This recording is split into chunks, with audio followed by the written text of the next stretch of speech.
Good morning everyone.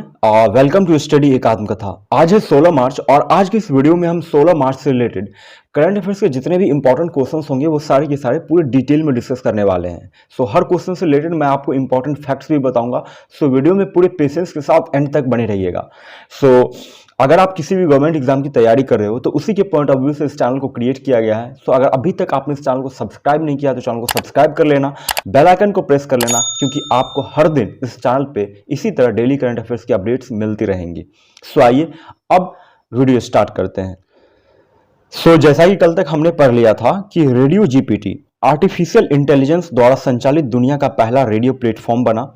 मार्च 2023 में भारत जल्द ही संघाई सहयोग संगठन की अध्यक्षता करने जा रहा है। मध्य प्रदेश में 12 से 21 मार्च 2023 तक 10 दिवसीय दिव्य कला मेला का आयोजन किया गया। नेक्स्ट, हाल ही में यूके यूनाइटेड किंगडम द्वारा इलीगल माइग्रेशन बिल पारित किया गया। अब आपका ये काम है कि ये इलीगल माइग्रेशन बिल क्या है, इसके बारे में आप मुझे कमेंट बॉक्स में बताओगे, क्योंकि कल के वीडियो में मैं आपको इसके बारे में पूरे डिटेल में बता दिया है मैंने आपको। तो आप बताओगे कमेंट बॉक्स में कि इलीगल माइग्रेशन बिल आखिर है क्या। ठीक है।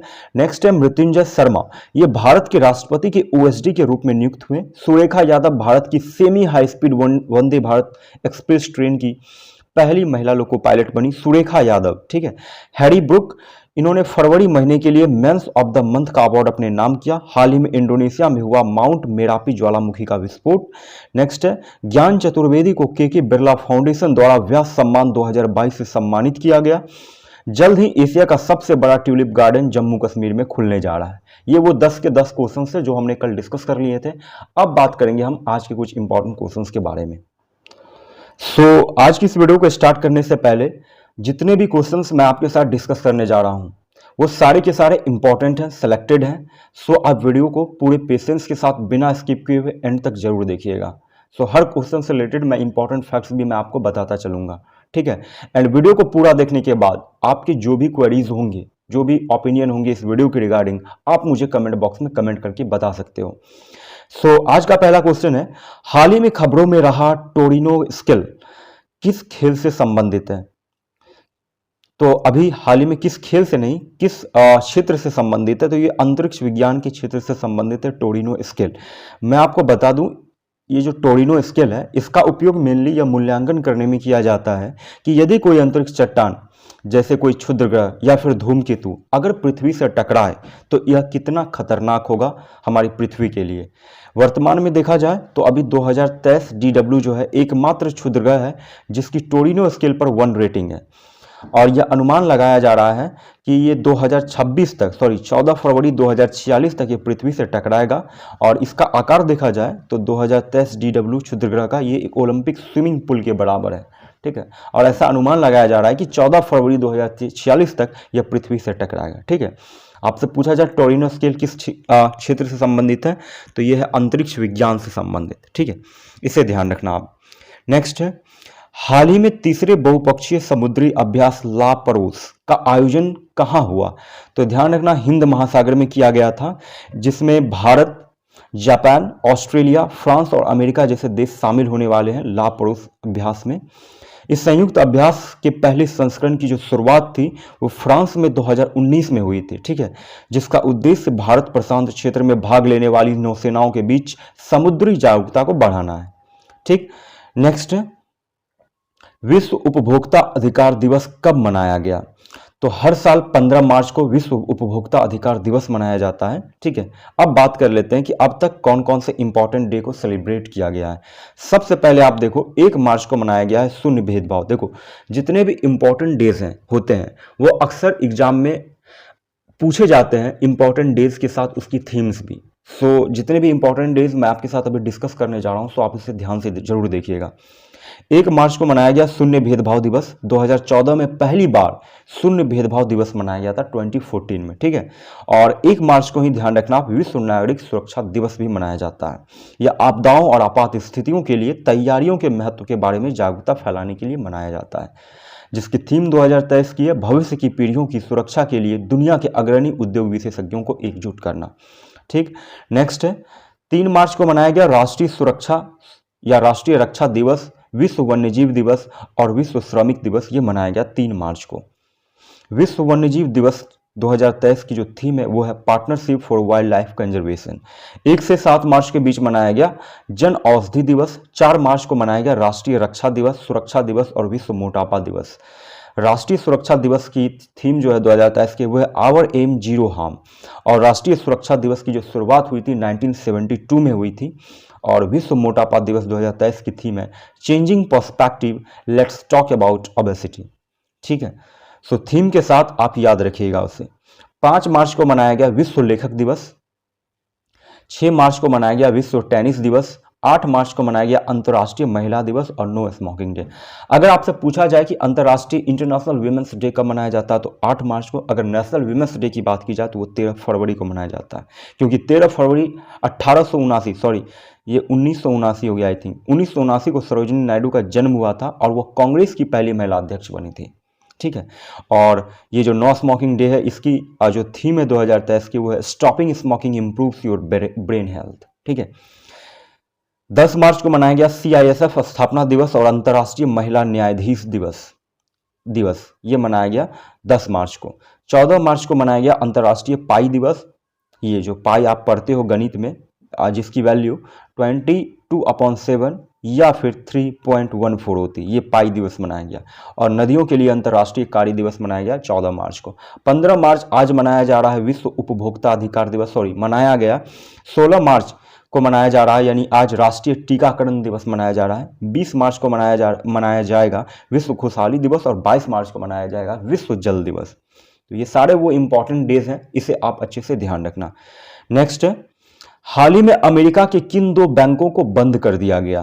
तो न्यूयॉर्क स्थित सिलिकॉन वैली बैंक और सिग्नेचर बैंक को बंद कर दिया गया। क्यों बंद कर दिया गया? दोनों बैंकों का इंटरेस्ट रेट बढ़ जाने के कारण ये 2 बैंक दिवालिया हो गए। ठीक है, सिलिकॉन वैली बैंक जो है अमेरिका का 16वां सबसे बड़ा बैंक है, इसे ध्यान रखना आप। अच्छा, अब कुछ एडिशनल चीजें मैं आपको बता देता हूं। 2023 में कुछ प्रमुख नियुक्तियां हुई हैं। ठीक है, कौन किसके MD एंड CEO बने हैं उसके बारे में आप जान लो। 2023 में जो इंपॉर्टेंट है, वैसे तो बहुत सी नियुक्तियां हुई हैं, बट उनमें जो इंपॉर्टेंट है वो मैं आपके साथ डिस्कस कर रहा हूं, तो आप इसे ध्यान से देखो। अगर आपसे पूछा जाए वायुसेना के नए उप प्रमुख कौन बने हैं, तो एयर मार्शल अमनप्रीत सिंह बने हैं।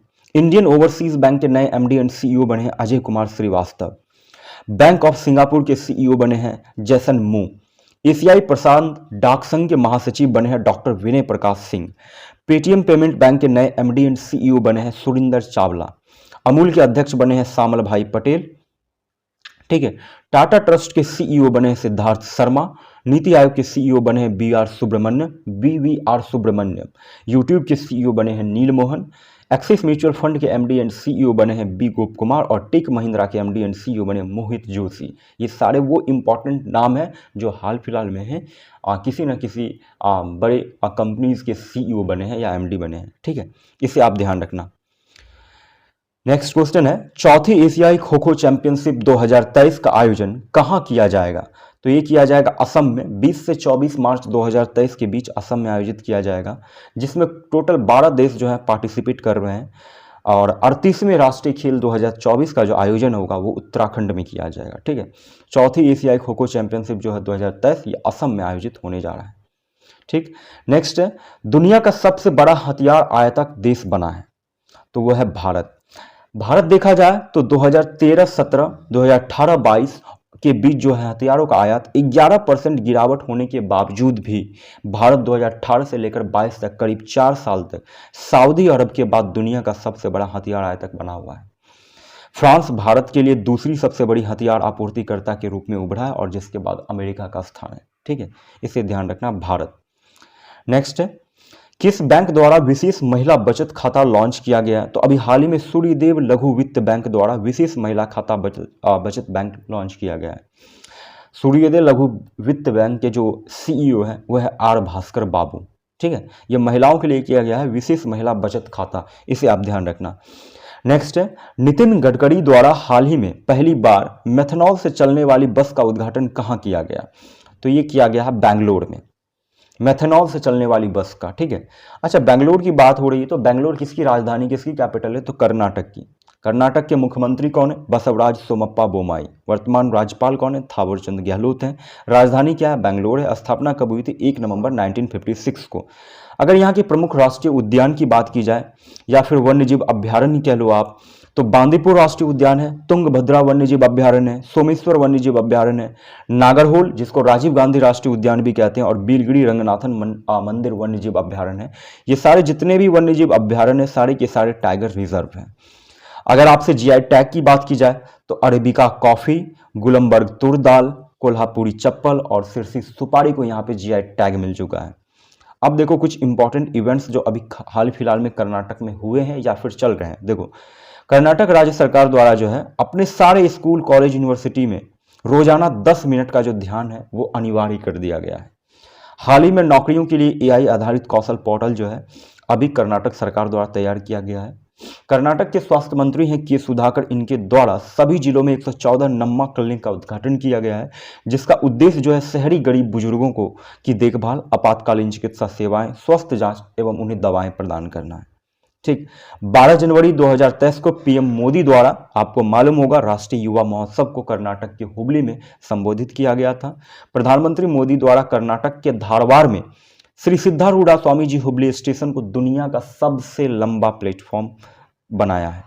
ठीक है, इससे पहले सबसे लंबा प्लेटफॉर्म होने का जो खिताब था गोरखपुर रेलवे स्टेशन के पास था, लेकिन अब जो है हुबली स्टेशन के पास है। ठीक है, प्रधानमंत्री मोदी द्वारा हाल ही में बेंगलोर मैसूर एक्सप्रेसवे का भी उद्घाटन किया गया, इसे ध्यान रखना आप। नेक्स्ट है, वंदे भारत ट्रेन चलाने वाली एशिया की पहली महिला लोको पायलट कौन बनी है? तो सुरेखा यादव जो है वंदे भारत ट्रेन चलाने वाली पहली महिला लोको पायलट बनी है। मुंबई पुणे सोलापुर रूट पे ये वंदे भारत एक्सप्रेस ट्रेन को चलाएंगी। अगर आपसे पूछा जाए भारत की पहली महिला लोको पायलट कौन थी, तो वो थी ऋचा कुमारी। ये बिहार के रोहतास जिले से बिलोंग करती थी, भारत की पहली महिला लोको पायलट थी।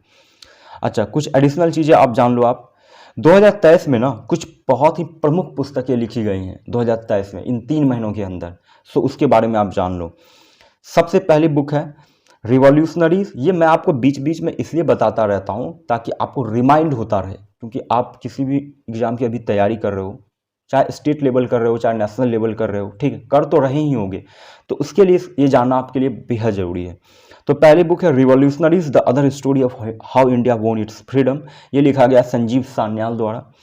चीफ मिनिस्टर डायरी नंबर 1 ये असम के मुख्यमंत्री हेमंत विश्व शर्मा द्वारा लिखा गया है, जिसका अनावरण भारत के चीफ जस्टिस रंजन गोगोई द्वारा किया गया था। अनजान साक्षी के अब्दुल गफ्फार खान द्वारा लिखा गया है। Jadunama Arvind Mandloi. Spare prince Harry. धार्मिक nation freeing Bharat remaking India, ये आर जगन्नाथ द्वारा लिखा गया है।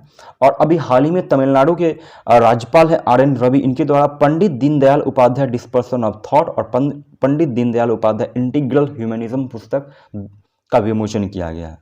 तो इन सारे पुस्तक, वैसे तो बहुत सारे बुक्स का इनॉग्रेशन किया गया है 2023 में, लेकिन जो इंपॉर्टेंट थे वो मैंने आपके साथ डिस्कस किया, सो आप इसे ध्यान रखना, इंपॉर्टेंट है। सो नेक्स्ट और इस वीडियो का लास्ट क्वेश्चन है, G20 फ्लावर फेस्टिवल हाल ही में कहाँ शुरू हुआ? तो न्यू दिल्ली में शुरू हुआ है, दिल्ली की कनॉट प्लाजा में 11 मार्च से शुरू हुआ ये, जिसमें जापान, सिंगापुर और नीदरलैंड G20 भाग लेने वाले G20 देशों में शामिल है। ठीक है, तो ये 10 के 10 क्वेश्चंस थे। आई होप कि आज का ये सेशन आपको पसंद आया हो। ठीक है, एंड अब बात कर लेते हैं आज के क्वेश्चन ऑफ द डे के बारे में। सो इन दोनों क्वेश्चंस का आंसर आप मुझे कमेंट बॉक्स में वीडियो के नीचे जरूर दीजिएगा। सो पहला क्वेश्चन है, हाल ही में इंडियन मेंस हॉकी टीम के नए अध्यक्ष कौन बने हैं? इंडियन मेंस हॉकी टीम के। और सेकंड क्वेश्चन है, दिल्ली को पछाड़ते हुए विश्व का दूसरा सबसे अधिक प्रदूषित शहर कौन सा बना है? ऑलरेडी इन दोनों क्वेश्चंस को आपने प्रीवियस वीडियो में डिस्कस कर रखा है, सो अभी तक आपने उस वीडियो को नहीं देखा है तो आप जाकर देख सकते हो। एंड आज का ये सेशन, आज की वीडियो आपको कैसे लगी? आपके जो भी ओपिनियन होंगे, जो भी क्वेरीज होंगी, जो भी प्रॉब्लम्स होंगी, आप मुझे इस वीडियो के नीचे कमेंट बॉक्स में कमेंट करके बताओगे।